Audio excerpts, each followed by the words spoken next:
What is going on, guys? It is your boy Bio2k, and today, man, I'm going to be bringing you guys another NBA/basketball style video here. This is going to be me reacting to every single trade that happened on day one of this whole trade, free agency, NBA draft kind of vibe going on that we got going on here.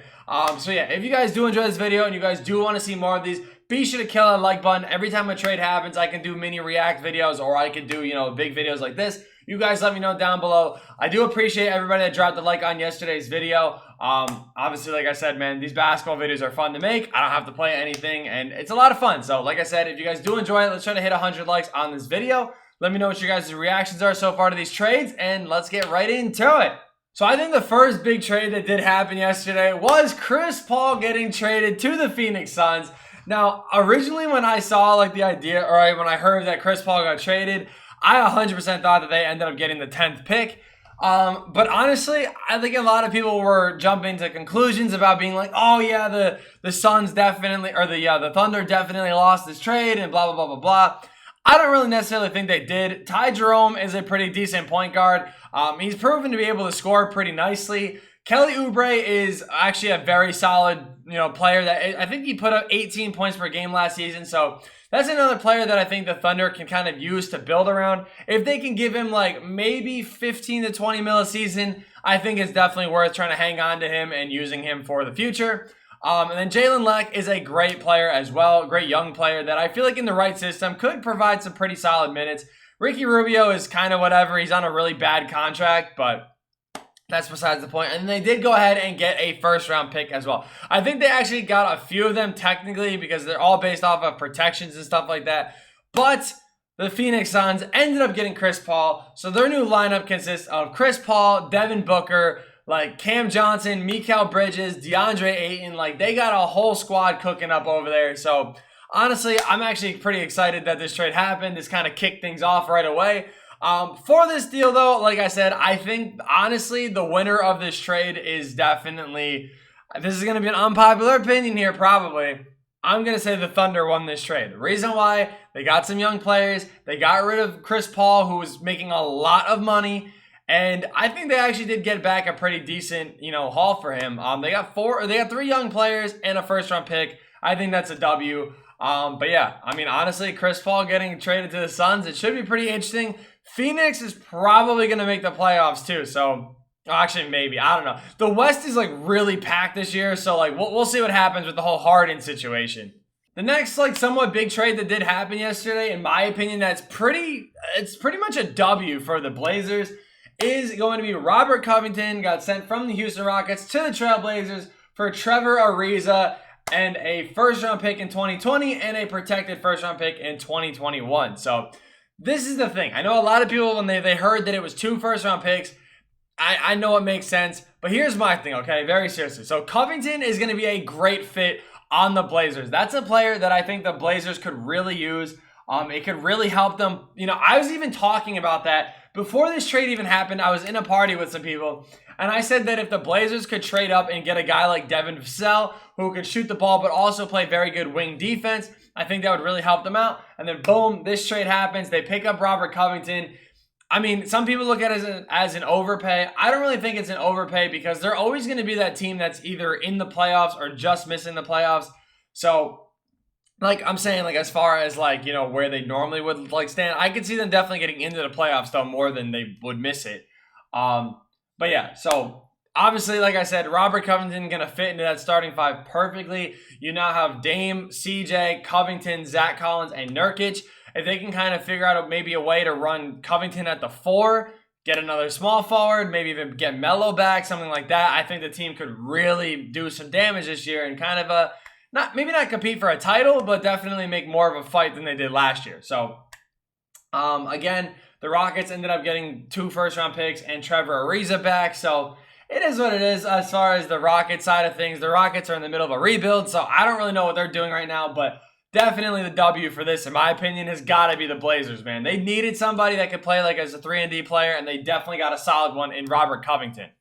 Now, the Milwaukee Bucks is going to be the main thing that we are going to be talking about here today.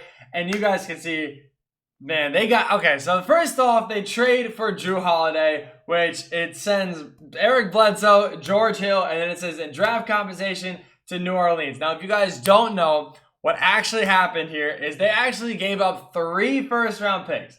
The Bucks gave up 3 first-round picks, George Hill and Eric Bledsoe, to get Jrue Holiday. Now, that's this is the way I look at it. Now, yesterday, I was very iffy about this trade right away. The reason why is because when it first happened, the first thing I said was, oh my God, this is going to be another Brooklyn situation where they're going to trade all these picks away. And if one little thing happens, like obviously I hate, injuries. I'm not, I don't like the whole injury thing.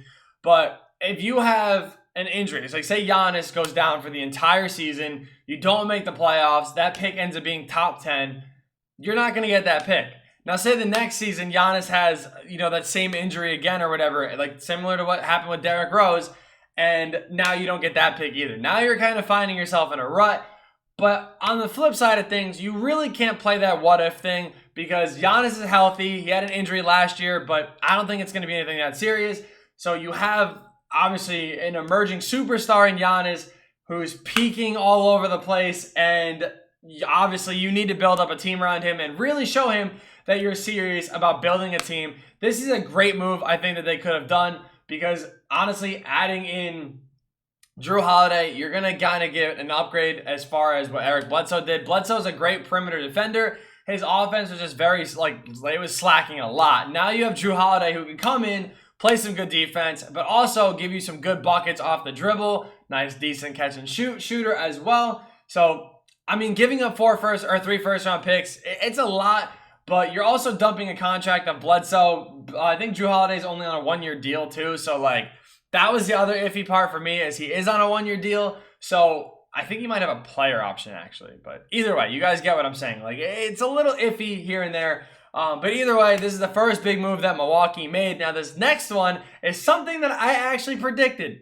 The Milwaukee Bucks actually did a sign-and trade for Bogey from the Sacramento Kings. This is something that I've talked about a lot in streams and stuff, actually, where people would ask me where I thought he was going, and I repeatedly said Milwaukee. I think he'd be a great fit there. He's a great wing player that can shoot and can actually score very nicely and kind of provide that offense that the Bucks kind of needed outside of Giannis. So, again, now this lineup is looking really solid. They traded Dante DiVincenzo, which that one was a little bit of a surprise to me. I didn't expect them to do that, but he does get traded to the Kings, which, I don't know. The Kings I think that can help the Kings out a little bit. DJ Wilson can be pretty solid as well. Ersan doesn't really matter. I think that was just for contract purposes because it is a sign and trade. So if I had to guess, I think he's going to end up getting close to 15 mil per season, I would say.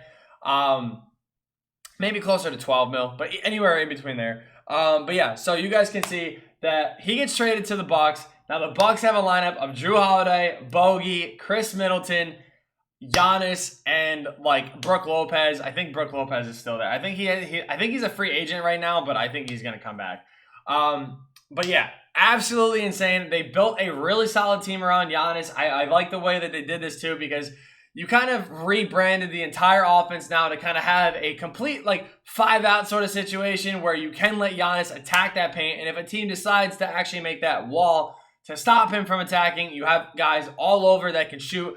Bogey's a great shooter. Middleton's obviously a sniper from deep. And now you have Jrue Holiday as well, who can create his own shot. So if Giannis is struggling, you have that point guard that could be a playmaker, but also create his own offense. And I think that's really going to help the Bucks out a lot. So first day of trades and stuff like that, man, absolutely insane. I'm pretty hyped to see what we've gotten so far. And I'm honestly hoping that it doesn't slow down. Today is Tuesday. There is no content for 2K, so that's why you guys are getting another NBA video.